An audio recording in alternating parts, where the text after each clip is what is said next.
Hi guys, so I just made this amazing Nutella ice cream and it really is fantastic. Nutella flavoured anything is a winner in my book, and while I generally prefer fruity ice creams, this definitely gives the mighty strawberry a run for its money.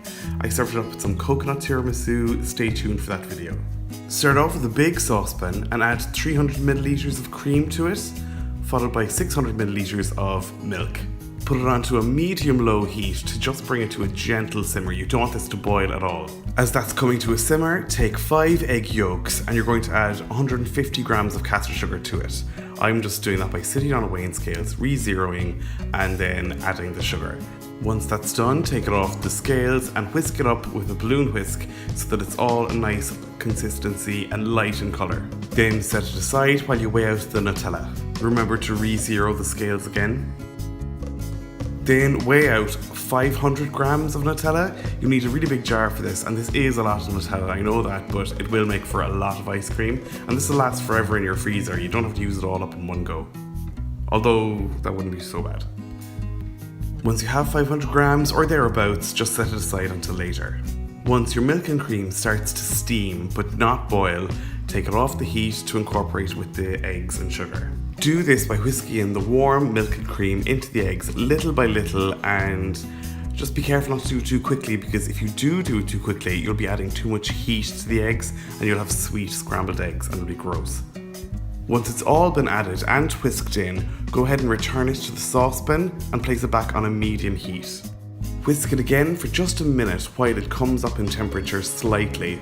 Then pile in all of that delicious Nutella. A rubber spatula is really good here for really getting every last bit of it out of the bowl. If you don't have one though, I'd try microwaving the Nutella for just 10 seconds to soften it and loosen it.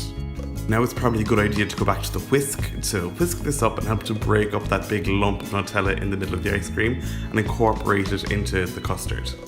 Then you should switch from the whisk to a wooden spoon and stir slowly for a good long time, probably 20 to 30 minutes.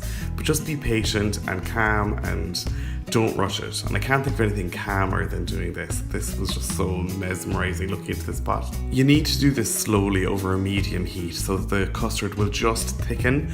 But if you do it over a high heat, the eggs will scramble and go lumpy and horrible. Eventually you should feel that the custard has thickened when there's more resistance to your stirring, but to make sure, drag your finger across the back of a wooden spoon, and if the line stays clear, then it's thick enough. So take it off the heat to cool to room temperature. This will happen a lot faster if you sit the saucepan into a sink of cold water. Once it is down to room temperature, take a freeze-proof container, I'm using this loaf tin, and pour the cool custard into it. Then transfer it to the freezer to partially freeze. This should take between 1 and 2 hours. So for me it took ages this time. There's something wrong with my freezer, I think.